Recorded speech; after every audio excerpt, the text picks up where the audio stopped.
Hello! Today, as you can probably tell from the title, is going to be a very quick book haul video, but a couple of quick disclaimers before I get into it. One, I am sick right now, so if my voice is croaky and if I look a little weird, that's why. I apologise. At least you're on the other side of a screen so you can't catch my cold. That's good. Two, I was meant to be on a book ban. I recognise that. I failed.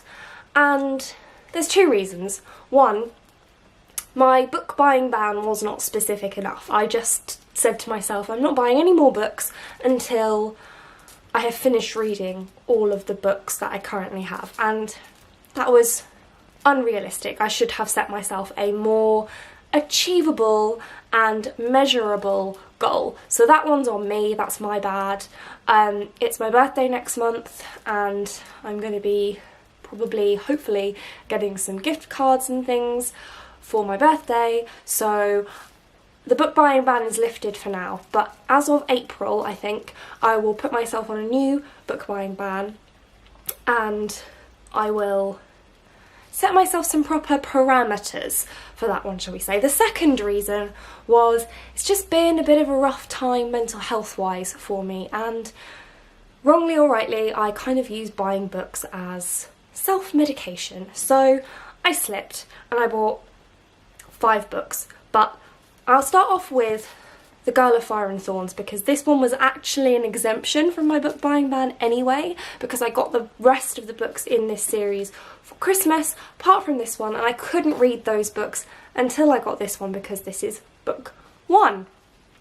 This is a fantasy series and I don't know much else about it, so I'm going to read you the synopsis on the back. It says, Princess Alyssa is a disappointment to her people. Although she bears the Godstone in her navel, a sign that she has been chosen for an act of heroism, they see her as lazy and useless. On her 16th birthday, she is bartered off in royal marriage and shipped away to a kingdom in turmoil, where her much older and extremely beautiful husband refuses to acknowledge her as his wife.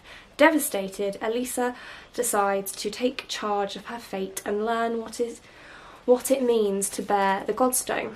As an invading army threatens to destroy her new home, and everyone at court manoeuvres to take advantage of the young princess, Alyssa becomes convinced that not only is her own life in danger, but the whole world needs saving. But how can a young girl who has never ridden on horseback, never played the game of politics, and never attained the love of a man save the world? Alyssa can't be sure, but she must try to uncover the Godstone's secret history before the enemy steals the destiny nestled in her core. That's all I know about it. One thing, why is it that everything happens when someone turns 16 in books? It's just an observation. Weigh in on it. Why is that? Anyway, side point. I'm really looking forward to reading this series and I'm glad that I picked this one up so that I can delve into it. It's not especially long, nice floppy paperback which I personally quite enjoy. 420 odd pages. And I'm hoping to get into this one fairly soon. The next book that I picked up was The Invisible... Oh, sorry, did I say? That's by Ray Carson. The Invisible Library by Genevieve Cogman. Now, all of the other books I'm going to talk about are books that were already on my TBR. This one wasn't. I haven't heard of this one before. I saw it in the shop and honestly, The Invisible Library, the title just intrigued me, and I'll read you the synopsis for this one as well so you can understand why I was drawn to pick this one up without having heard anything about it previously. Irene must be on top of her game or she'll be off the case permanently. Irene is a professional spy for the mysterious library, which harvests fiction from different realities, and along with her enigmatic assistant Kai, she is posted to an alternative London. I mean, alternative Londons. I'm already enjoying the sound of this book.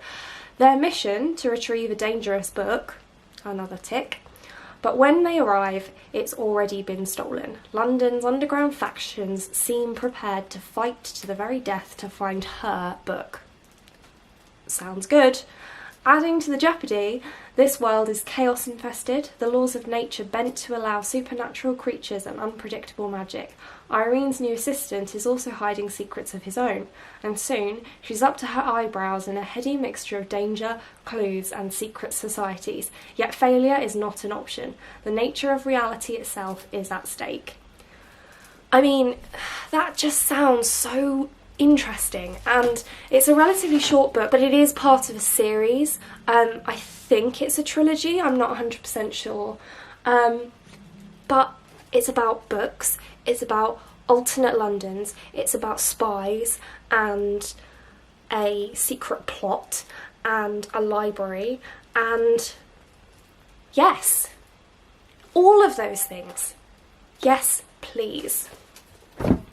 Then I picked up Crown of Midnight by Sarah J Maas, which is the second book in the Throne of Glass series. If you watched my January wrap-up, which I will link up here, you will know that I read Throne of Glass in January and I really, really enjoyed it. This is book 2. I'm not going to read you the synopsis.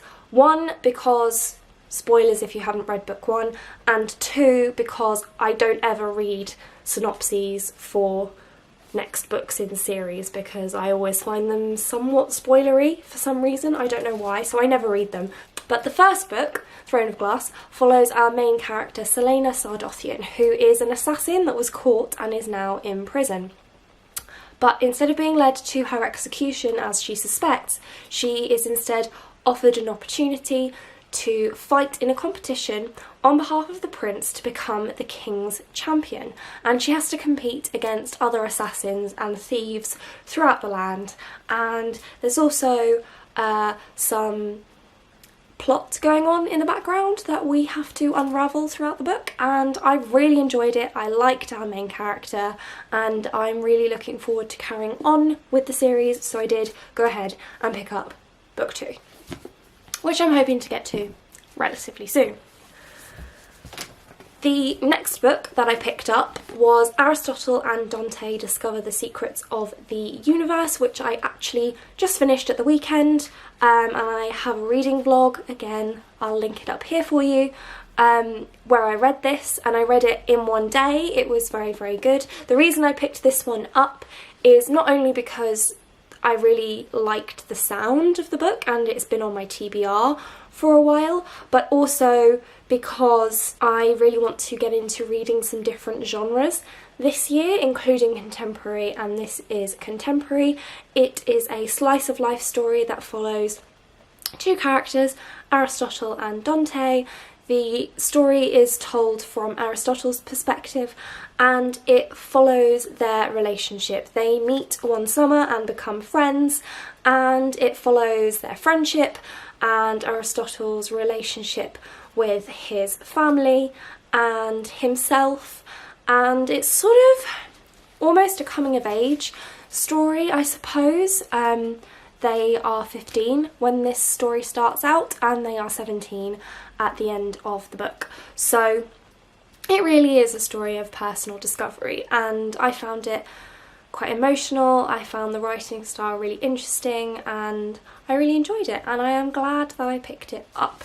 And the last book that I picked up was The Fifth Season by N.K. Jemisin. This is another fantasy series. This is an adult fantasy series.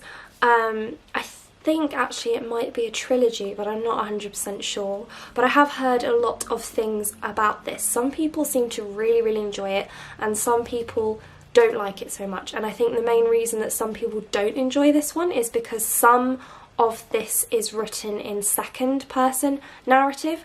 I have no idea how I'm going to get on with that because I am quite fussy about the narrative in stories. So for example, I like third person narrative, but I generally only like first person narrative if it's in past tense, not present. So I am a little bit fussy, but I am interested to see how I'll get on with it and whether second person is something that I will enjoy or not. So I'm looking forward to getting into this one. I understand it's also epic fantasy. I don't really know too much about it other than that. So again, really lazy, I'm sorry, but I'll read you the blurb because really I don't know much about these books. I kind of bought them on a whim, even though they were on my TBR anyway, apart from The Invisible Library. Anyway, this synopsis sounds really good, so this is the way the world ends for the last time. It starts with a great red rift across the heart of the world's sole continent, spewing ash that blots out the sun. It starts with death, with a murdered son and a missing daughter. It starts with betrayal, a long dormant wound rising up to fester. This is the stillness, a land long familiar with catastrophe, where the power of the earth is wielded as a weapon and where there is no mercy. And that's kind of why I don't know anything about what this story is about, because that sounds really, really catchy, but it doesn't actually tell you what the plot of the story is. And my suspicion is that that's because this is one of those classic epic fantasy stories where there's lots of characters, there's lots of stuff going on, and so you can't really say what the story is about because anything you say could potentially be a spoiler, and I am all about that.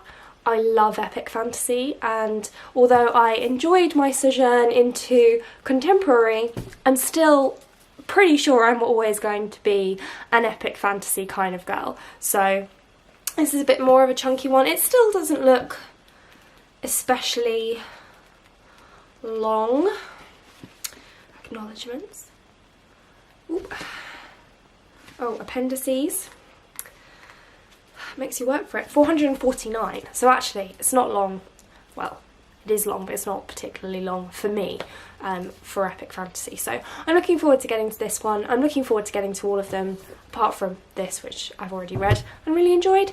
And that's it. That's it for this video. Thank you so much for watching. If you like this one and want to see more like this from me, then do think about hitting that subscribe button. I'd be so grateful. And I hope to see you again soon. Thanks. Bye.